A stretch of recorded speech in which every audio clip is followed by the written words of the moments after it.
If needlework is your passion, whether you're stitching by hand, machine, or mixing it all up, you're going to want to hear about the Mr. X Stitch Contemporary Needlework Prize 2025. This prize celebrates the best in modern stitch, and it's open to creatives from all around the world, whether you're a student or an emerging artist or a seasoned professional. And the best part, you don't have to send your work anywhere. Just upload high-resolution images to a private folder we will send you after you enter. You can enter more than one category, for instance, hand embroidery and 3D textiles. Just grab an entry for each one. And if you've got a student ID, you can get 50% off the entry price as well. The deadline for entering is 30th of June 2025, and entries are now open at xstitchmag.com/prize-entry. Thanks to our brilliant sponsors, Bookmarked Hub by Search Press and David and Charles, and the legends at Lowry Workstands. If you've got the stitch bug, this is your time. Show us what you've got. Enter the prize now. Visit xstitchmag.com/prize-entry to get your ticket today.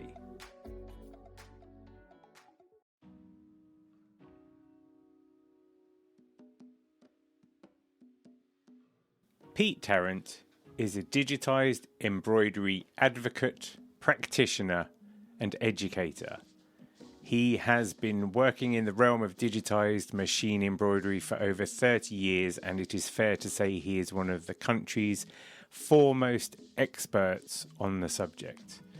Digitised machine embroidery still remains like a piece of science fiction for many of us. The fact that you can program machine embroidery to perform exactly how you like it. And for many of us, things like patches and that kind of industrial work is the material that we often associate. But Pete takes this craft and raises it to a higher standard. And in this first part of our Needle Exchange, we spend quite a lot of time discussing a small project that he did alongside the Royal School of Needlework that was involved in the coronation of King Charles III.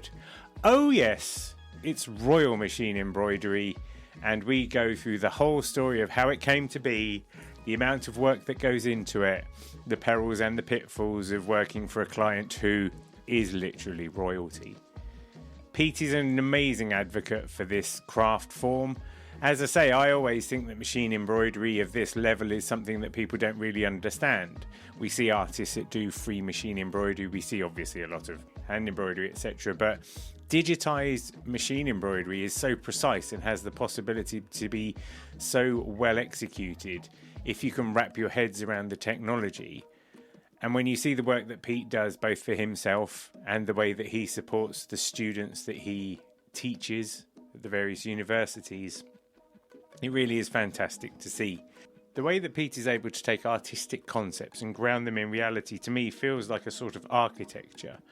Maybe an architect, you can tell I've not used an architect can come up with an idea for a house, but there's a sort of architectural engineer that grounds it in reality, in the, how the surfaces respond. And Pete is very much in that realm. He's able to help produce these designs with specific instruction in a way that just makes the machine perform how he would hope, and it's a testament to his ability that he's able to come up with work of such a fine quality.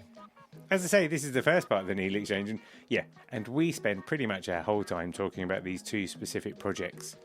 So you'll have to tune in next week to find out a bit more about Pete's take on the world of digitised embroidery, obviously his cultural touch points, obviously the secret fact that not a lot of people know about Pete.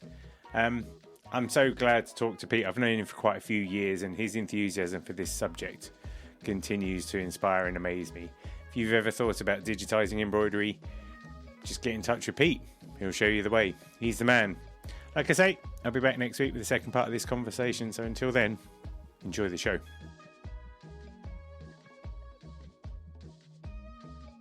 I wanted to find out about the recent Real Hackney Dave project that you posted on your Instagram just the other day, because that thing looked cool as all hell. Can you tell me all about it, please? Yeah, I mean, I do bits with Dave from time to time, do bits for his shop and stuff, and then he approached me about, he said, I've got this jacket. basically what it was. It was for All Saints. They it, there was 10 artists, I think it was, that were given jackets to basically do their thing on. And Dave approached me and said, "I don't care how much it costs. I want it to look the absolute nuts." So That's the dream client, isn't it? yeah, so I said to him, "Well, I said it is gonna take a long time, and it's gonna cost a fair while because it's a lot of labour intensive work." So we literally had to take the jacket apart. I did all obviously the embroidery on it. We actually created patches to sew on there because we couldn't get obviously the jacket onto the embroidery machine. So we It's a made denim patches. jacket, wasn't it? Well, it's a sort of fake leather jacket. So Right. I've got a fantastic seamstress, Barna, who just literally took the whole thing apart, and then we sewed all the badges on by hand. So, and then put it all back together again. So that's how it all came about. But basically, that was on Sunday night at the Serpentine. So there was 10 Yeah. artists, and all the jackets were auctioned off for the homeless charity shelter. So it was nice to be involved in it. So yeah. Yeah. I'd quite like to break that project down a bit, if that's all right, because I'm interested in the process and how you go from. So Hackney Dave's a printmaker and typography is Yes. his thing, right? Yes. So can you talk Well, me he's a through the silk process? screen printer. Right. Yeah, basically, Dave sent me all the artwork as it will be on the jacket. And then we basically, to start with, he wanted like the Chanel type stitching, which is because of the actual size of some of it, it's really impossible to try and get Chanel onto, a 10 mil, 15 mil lettering. It's just not going to work. So I suggested to him that, I can do a sort of fakey faux Chanel that we can do in embroidery, which we did on some of it. And on some we did like normal tatami stitch on it. But on the whole, we just tried to mix it up a little bit with different textures on some of the stuff. I think the actual hard work was obviously Dave's measuring and what I did to actually put it on the jacket. A lot of the badges were really big when we started doing them. And obviously looking at the artwork and then the sizes that we'd done some of them were completely different. So it was a case of going through it all and resizing all the jackets. So we basically used the Madeira badge maker, which it's like a plastic. It's a water-based plastic that is. I tend to use 3 layers of it, so you can embroider on it and create a patch. And then you just literally peel it out of the patch, and then we sewed them on by hand. So that was the process, because obviously the sleeves, there's no way you're going to get an embroidery ring and ring up the sleeve, and plus it had lining in it as well. So we wanted it to be professional, basically. Wanted it done properly. So It so sounds it sounds a bit like, and I don't know much about this, but almost like there's a difference between someone who's maybe an architect and someone who's more like an architectural engineer. Like someone comes up with the idea, whereas you're actually having to ground it in the realms of physics and science and reality. Is that reasonable? Yeah, I guess so. Working out how it's going to go on there is always a mission with every project we do. Most people think digital embroidery is this like instant press of a button, and then you've got embroidery, which, as we well know, it's it's a skill and art in its own form. Just trying to create the badges that work on fabric, anyway, as I'm sure you know yourself with the stuff you do. Just on hand stuff, and the same thing applies on that as well. I mean, all the projects that we do. I mean, I think that some of the best ones, obviously, working with RSN, because it's we're working on a hybrid scenario where we're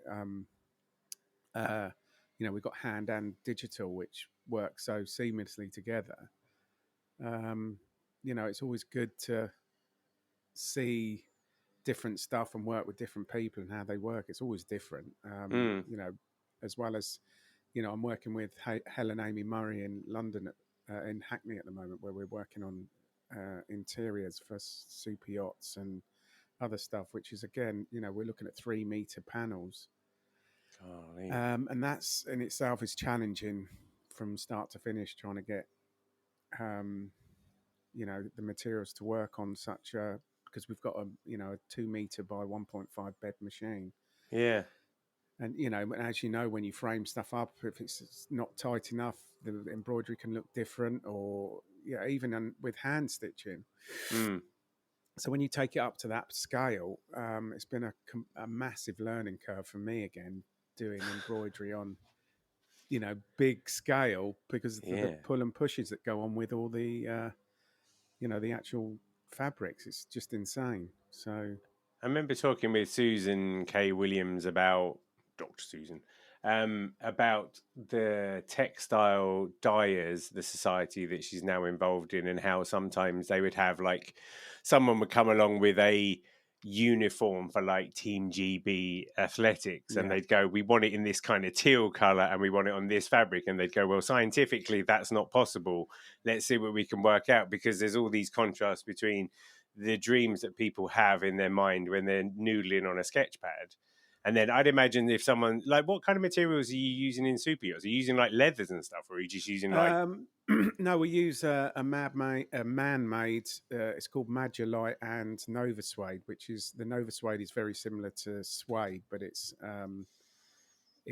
recycled fabrics and stuff, and it's also, the Magilite is like leather. I mean, a lot of people are trying to steer away from leather at the moment because of the ethical Mm-hmm.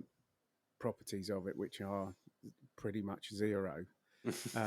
So there's lots of stuff going on with all the people that I'm working with at the moment. And obviously, I do everything from sequins to cording to all sorts. I mean, sequins, I've been, another little project that I've been working with. I don't know if you know Rachel from the Sustainable Sequin Company.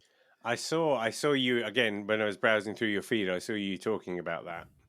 Yeah, that was testing biodegradable sequins, which is, hopefully she's just applied for funding on that. So I'm hoping that we'll get that so we can do a bit more testing on it. So, that's another forward move towards, sort of more sustainable, which is what I'm all about, really. I'm Mm. trying to do whatever I can to try and make things better. Can I Sometimes it's dig very into difficult. the sequins for a minute then? Because a sequin is basically a disc with a hole in the middle of it, right? And Yeah, the hole is the bit that you stitch through. yeah, So then what, like, from a hand sewing perspective, I can imagine you can go, right, well, I'll just try and weed my needle through that hole and hope for the best. You can tell I don't do a yeah. lot of it. With a machine, then, that must be, like, potentially infinitely complex. Um, it is and it isn't. I mean, when you first sort of start using it, you think, God, this is like quite, this is hard work. But most of the sequins come on a reel.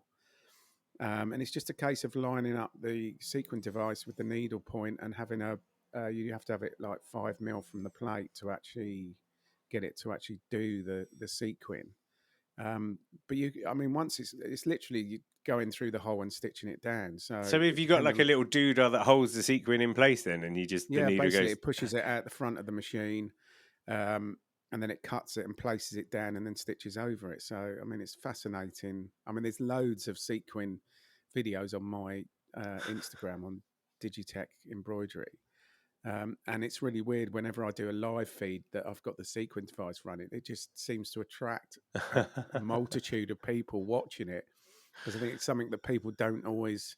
Yeah. When I took the machine to New Designers a few years ago, with the sequin device on, and it was the actual New Designers came up and said, "Well, we're going to have to stop it because there was so many people around the machine watching the sequins, because I can a lot of see the it. hand embroiderers were like, 'Oh my god, look at this!' Yeah. So it's fascinating. And obviously, as well, I've taken the machine to RSN as well, which again was another fascinating scenario. And we've been talking with Angie Wyman about trying to do classes down there as well, which hopefully that will happen at some point, I hope.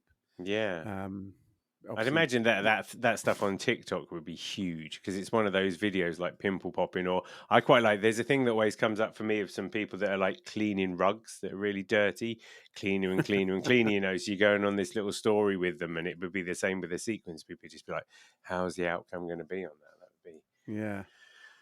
Let me, if I may, take it right back to the start then, in that case, Mr. Pete Tarrant. How did you come to be the Pete Tarrant that we all know and admire now? Can you tell me, like, how you got into this? Because you've been doing this for like 30 years. Yeah, something like that. Yeah. Well, my father was he was basically in the Grenadier Guards, so he was the Queen's Master Tailor. Wow. Um, and when he came out of the army, he made leather coats, custom made coats for various companies and stuff. I think that industry fell out, and then he looked at alternatives, which just happened to be embroidery. Um, and I remember from a young age, I mean, when he was doing leather, I remember probably when I was about 10 going down to this leather factory and playing about on a sewing machine and making pencil cases for my friends at school. Um, and also just, once he got into the embroidery side, it was like, for me, seeing what was, I mean, in those days, we're talking jacquard tape. So there was nothing like we have now. I mean, the Mm. machines were very manual. You had a start bar under the machine, you push from left to right. You only had 8 needles on the machine, which were on a turret. So you had to manually change the colors. And it had a reel to reel box at the end of the machine that obviously had the design in with like a jacquard tape with holes in it, basically. Yeah. So, and at the time, my father had a business down in Portsmouth. So it was a lot in those days. Not many people had embroidery done on a corporate side. Mm. So I entered the world of embroidery on the corporate jumper and whatever you want to call it side. So I used to go into the dockyard for my dad and go on board all the like HMS Ark Royal and get an order for 200 Lambswool jumpers, and we'd put HMS whatever it was on it. And that was basically where I started learning my grafting. Really, it taught me how to use machines, all the basics of it. I mean, I look back now. I remember that like the first two-head embroidery machine we had that had a keyboard on it, and this was the first sort of like, wow, because everything was done. You had to get a tape made. It was £25 per 1,000 stitches, so you were always, every design was about £300-400 to have made. So you had to have big orders to actually do it. So Yeah. hence why no one really had embroidery done in those days. There was, I think, when we first had this two-head and it had a keyboard on it, so you could actually type lettering around some of the embroidery. So I think we had a block, Old English, and a script, and it was fascinating to have this little two-head it was a Baradon with a little, keyboard on it, and then, from that, I left working with my father and set up my own business, which I ran for 10 years. Bought software. The software then was £22,000, I think it was. And I have customers now complaining at me that they've got to pay, 1,500 quid for Wilcom software, and I just think you've got absolutely no idea how we've got to this place, So, I mean, I worked the business for 10 years myself and then sold it, and then I saw there was an opportunity to do teaching and showing people how to do stuff properly, because there was a massive gap I was just seeing a lot of awful embroidery. So that's, I worked with a company called Punto for a little while, which was a software company, which was both Mac and PC. Being a Mac man, it was nice to have a software that ran on Mac, but fantastic software. But the company was run by Italians who tend to spend most of their life having coffee. So when there was problems, it was difficult to get hold of anybody that you to get anything done. So I decided, at the time, I think Rob asked me if I was interested in working with them. So, I went over and started doing freelance stuff with them. Hmm. And the rest is history, really. Now I work with all sorts of people. So, but the thing is, I still like my embroidery. So, it's something I love doing every day. So, I wouldn't ever stop doing embroidery if, even if I ever got a proper job. And did you, like, when you were a kid then, did you, like, you really enjoyed it at that point? Was it something that just always felt like a good thing to do?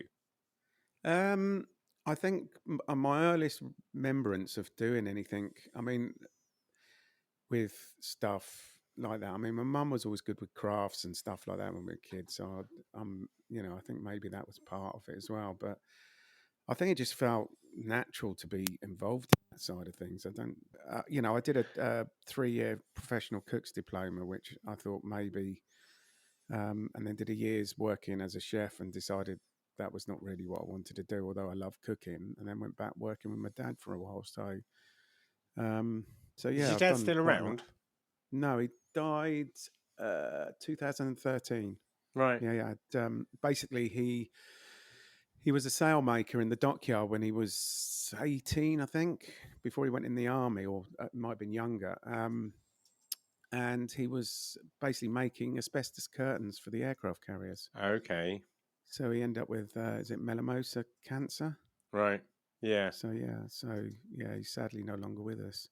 But I mean, he must have been quite, I guess, because he unwittingly got you interested in it in the first place. Did he continue to be interested in what you were doing as you went along doing it and as, like, the whole industry evolved and stuff?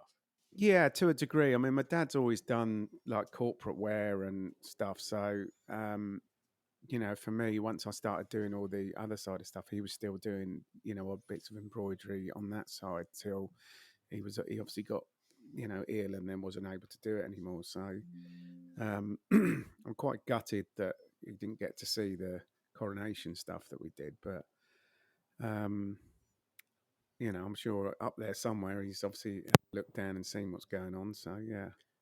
Yeah, no, let's talk about that then. So you did some work for the king, just casually. Just how did that come to pass? Well, that was that was probably um, that was a December 22, I think. I get a phone call 2 weeks before Christmas. Well, basically, I got an email from RSM from Anne Butcher just saying, Pete, we need to speak to you. Can you come down? We have a project that we want you to go through and have a look at. And I just said, well, can't you send me that? Can you not just send it to me so I can have a look? No, this is very important. You need to come down and have a look. It's one of those projects that you need to come and have a look at. So Were you off I allowed went to? down Were to they allowed Hampton. to talk to you about it? Did you have to, like, sign Uh, official secrets or yeah, NDAs or anything? basically, we all had to sign NDAs on everything. When I got down there, they were like, "Well, we've got this job. We need you to have a look at it and see if it's possible because we've only got 4.5, 5 months to do it in." I was like, "Okay, well, it's it's the coronation next year. We've got to do this." And then they showed me like rough pictures of what was going on and how we had to do it. And that was it from there. Basically, we had Nick and Aidan Hart, who is the King's what's the word? He does a lot of paintings inside churches. Okay. So he basically he'd come up with all the artwork that they were going to use on it. So it was a case of going through the artwork. He sent me a full size drawing of the actual screen, and then we had to work out basically how we were going to do it. We started off with various um, uh, scenarios where how we were going to do it, because bearing in mind this thing's 1.8 meters wide by 1.7 meters high. So obviously I was best fit for it because of one, we had the bed size that we could use. Hmm. Originally we were going to fill the tree, but when we sat and when I worked out how long it was going to take, it would have taken us 3 days to run just the fill on the inside of the tree. cost effectively, it was just not going to work. So I suggested that maybe we do it as an applique. Um, Now, I've done lots of applique in my time, but not one quite as big as this. Mm. So, and obviously, always as well, a lot of the uh, running off that I do, I tend to do a lot of sampling before I run stuff off. But obviously, with this, because it was so big, I could only run off sections to see whether it would work or how it was going to apply to the fabrics. But on a grand scheme of things, trying to get it to work on such a big scale was just like, well, it was quite crazy, really, because, I spent nearly 200 hours digitizing the file and probably between 8 and 10 hours running it virtually on the computer to check it was going to run okay without any problems. So, in itself, the only sample that we did, which I've still got, which was the bottom section of the actual trunk, because I wanted to know whether the actual um, uh, trunk would sit on the fabric or whether it needed fabric underneath it, whether we were going to get a bulge. So just that sample took us, I think it took me, I think it was 16 hours running. Wow. So it just gives you an idea of how, the scale of how we did stuff and what went on with it. It was just insane. And then we basically, we had a deadline. I think it was the 16th of March off the top of my head.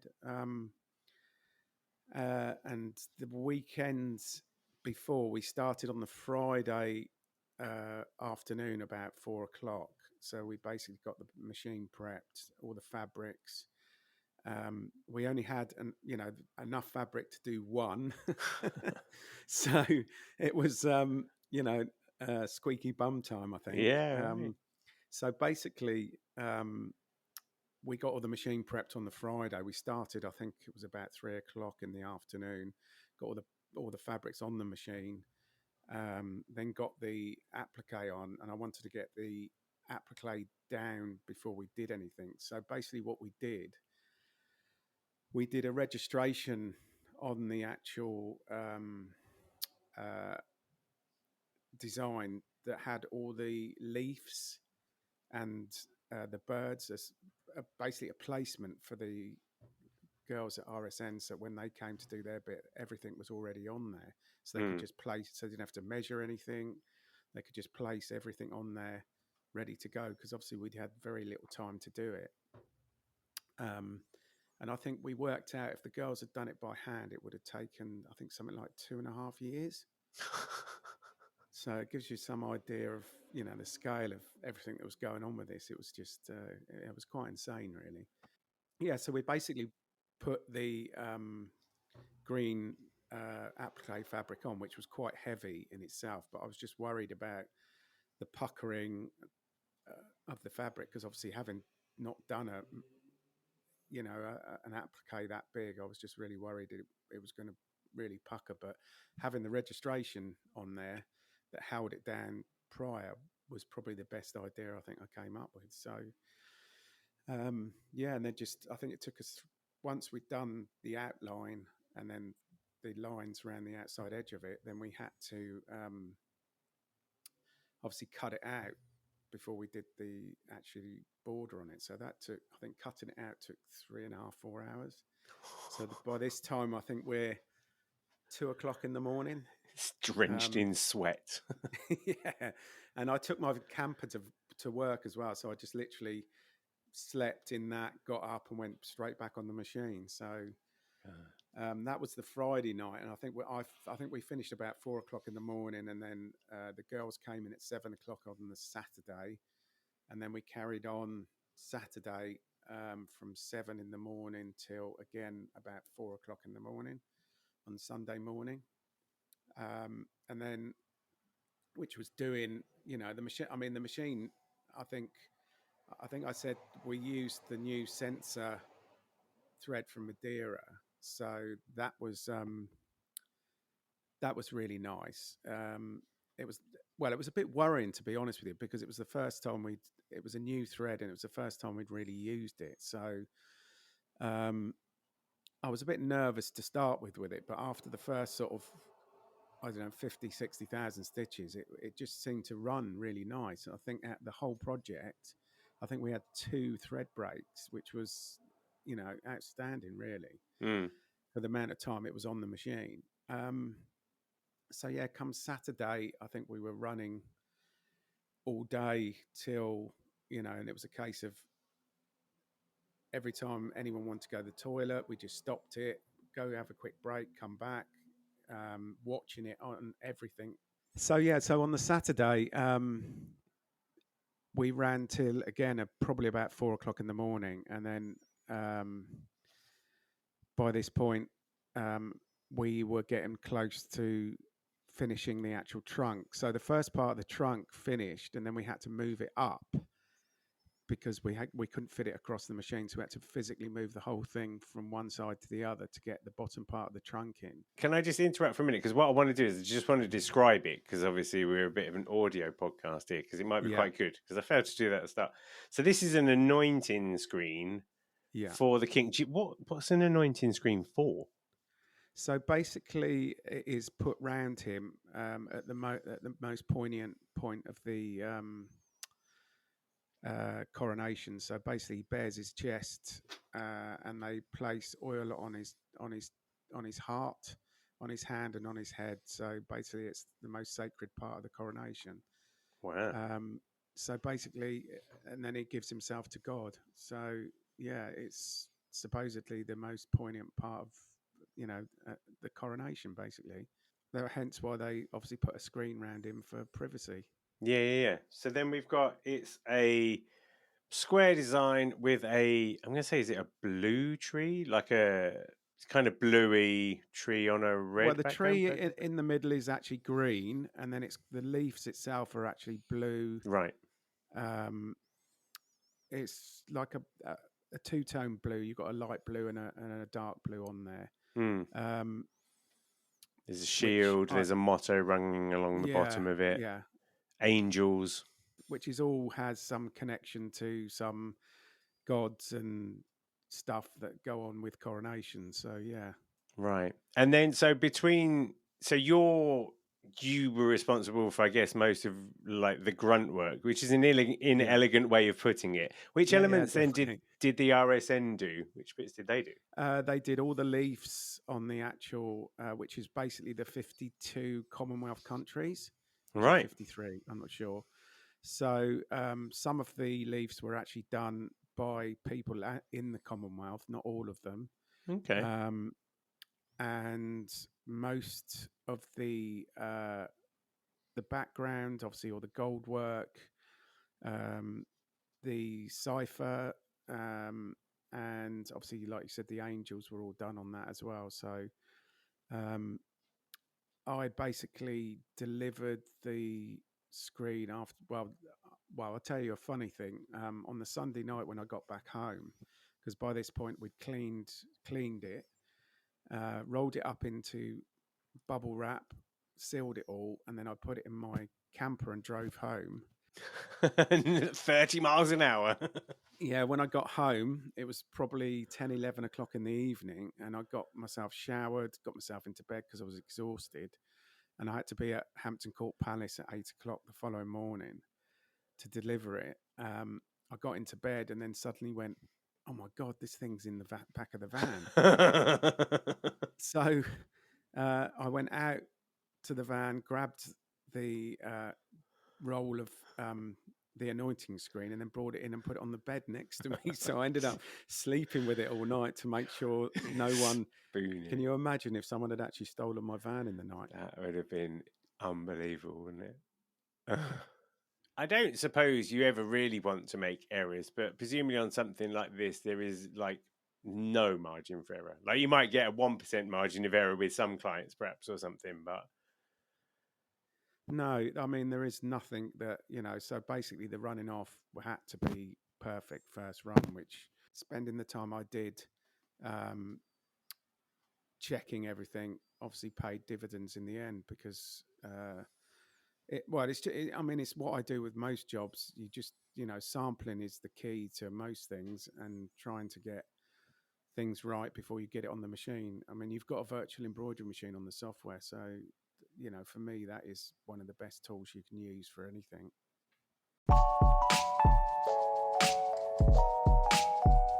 Thanks for joining me on another Needle Exchange. I hope you enjoyed the show. I'd love to hear from you, so feel free to email hello@needle.exchange, that's NEEDL.exchange, with any thoughts, comments or feedback. And if you want to keep up with all the news, sign up to the Needle Exchange mailing list at bit.ly/needle exchange. See you next time.